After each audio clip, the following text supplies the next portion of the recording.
Yo, what's up guys, Crazy here, back into No Man's Sky with some big news to go over because, as you can see, the brand new Exo Mech update just got released a couple of hours ago and it looks pretty freaking crazy. I've been playing with it for the past couple of hours, having a ton of fun in it, but there's a huge list of changes that we need to dive right into right now. The patch notes are pretty extensive, a lot of changes coming up, and of course we're gonna cover that all in this video. Of course, this update is gonna be called Update 2.4 and it should be available on all of the versions of the game right now at the time of making this video. So some of the biggest changes coming out with this update are of course the new Exo Mech. We already saw the trailer today, so I'm not gonna play it anymore. You can see this on the official Hello Games YouTube channel, but this is basically a controllable mechanical walker that you can go ahead and use on planet surface with quite a lot of ease, and it traverses terrain in a very unique way. There's also some new Exo Craft technologies to go alongside with this,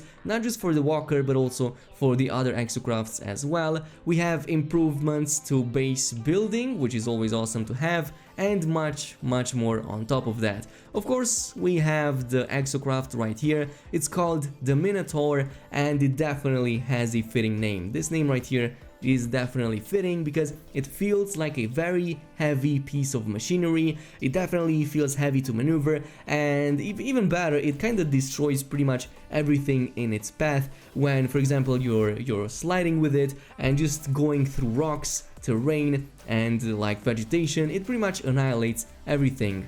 So the Minotaur Heavy Exocraft Hybrid is an all-new way to explore planets. This advanced mechanical walker dominates the landscape and offers new unique technologies. And of course, we can also see a bunch of other screenshots in here as well that look pretty damn cool.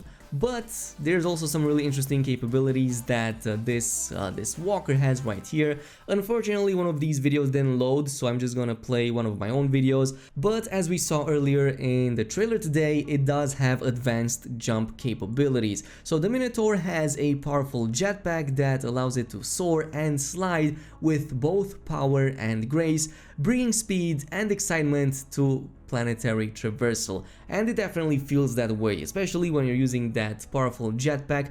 It definitely throws you really far away and really high up, and when you're landing, damn, it feels so satisfying just sliding through everything. It also deals damage, by the way, so be careful with that. If there's any sentinel on the ground, you're gonna stomp it and it's not gonna like it. But otherwise, it does also feel more powerful than our jetpack boost, or at the very least, at least on par with that. I don't think it's any slower than that, but I haven't got around to actually test this, so at the time being I'm just gonna leave it at that. Just know that it does feel very satisfying. Now, as we talked about in the previous video, there's going to be an immersive cockpit, so if you're using VR, for example, you can pretty much experience this in full 360 degrees view, but if you're a console player or playing on a PC like I am, you can still play in first person mode as the interior is fully rendered and it does look really damn impressive. It's just that VR players are going to be able to see much more detail all around the cockpit. Anyway, next brings us to the expanded exploration abilities that I've talked about earlier in the video, and yes, this is one of the first times when Hello Games actually acknowledges exploration being expanded while outside one of the updates from 2018, but the Minotaur is immune to all planetary hazards and is able to directly collect valuable materials, keeping its pilot safe at all times. So what this basically means is that only the walker can now survive with immunity to pretty much all the harsh environments in the game, including of course frost environments, like toxic ones, as well as fire planets, and pretty much every other exocraft in there is going to require additional protection, just like how our characters are, and that protection can fall off from my understanding. But otherwise, you're also capable of pretty much anything that you can on foot, so combat and mining. And as you can see, the Minotaur's mining laser can be upgraded to also include a terrain manipulator, allowing it to bore directly through the earth. It's pretty much the same terrain manipulator as you have on your multi-tool, so this means you don't have to exit your exocraft to do any of this. But I will say this: the beam on this thing is way more powerful even than my multi-tool, which is, by the way, pre-nerf. It's fully upgraded and this still deals 2 times the damage that my multi-tool does. So this is the ultimate way of actually gathering resources at a very fast pace. Now we also have a bunch of other changes to the Exocrafts as well, but first let's go over the technologies. So Exocrafts can now be upgraded with solar panels to recharge their engines during daylight. Unfortunately, this isn't physical on the Exocraft, at least not from what I was able to tell, but it does kind of recharge your engines so you don't have to during the day, and it's quite a nice rate over there if I'm not mistaken.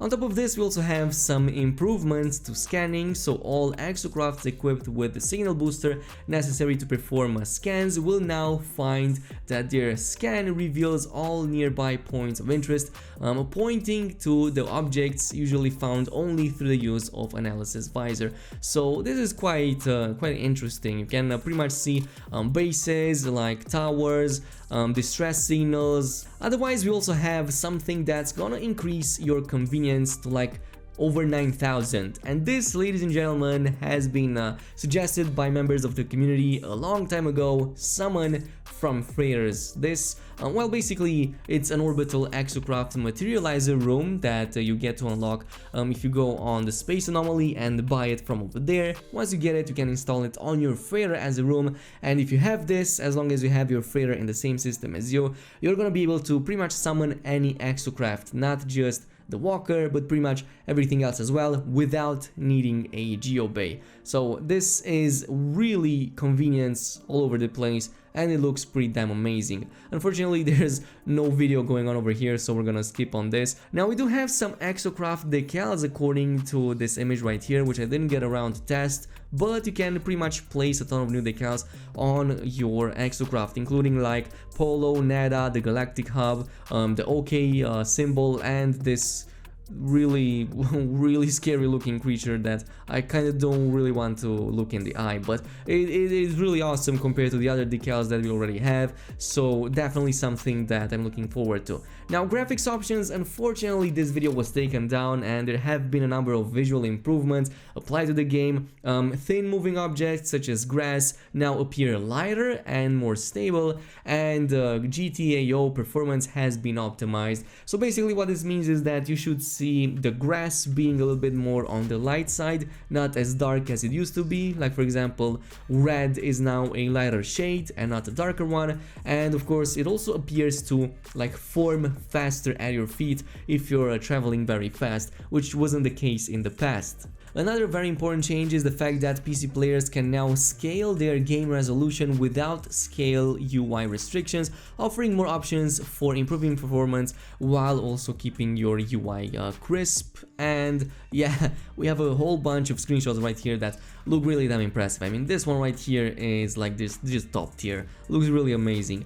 We also have some power line management, by the way. This is something that you're probably gonna love. So players can now construct an electrical cloaking unit, a new base part that will hide power lines across the entire base, and power lines will still be visible while in construction mode. So this answers all of your concerns. For everybody who hated these cables, now there's a way to actually hide all of them on your base, which looks really awesome. So definitely props to Hello Games for listening to their fan base. We also have some base building quality of life changes, and if you're a console player, you're probably gonna love this, including the ability to quickly return to the space anomaly and your previous system after visiting a base, which is absolutely crazy. So if you use a space anomaly and then go down on a planet, you can literally use this button in the quick menu and it will bring you back over there, which is absolutely insane. This is so much convenience in one little patch that I didn't even think that this would be the case. Nonetheless, console players now have an additional way to disable the complexity limit at the cost of some performance in large bases. Anyway, as far as the patch notes go, this pretty much covers everything that I just talked about, so I'm gonna leave it at that. If you wanna go ahead and read all of these, you can visit the official No Man's Sky website, and you're gonna find the new patch right there. I believe it's in the release long section as well as the news section, so you can read it over there. But this is pretty much it with the update. Of course, I'm going to go over an overview later today or tomorrow, but for now everything looks very exciting. I'm having a ton of fun with this update, so yeah, let me know down below what's your opinion on all of this. Are you enjoying the new update? If so, leave a comment, or in this case, don't leave a comment, it's your choice. But thank you so much for watching, and peace.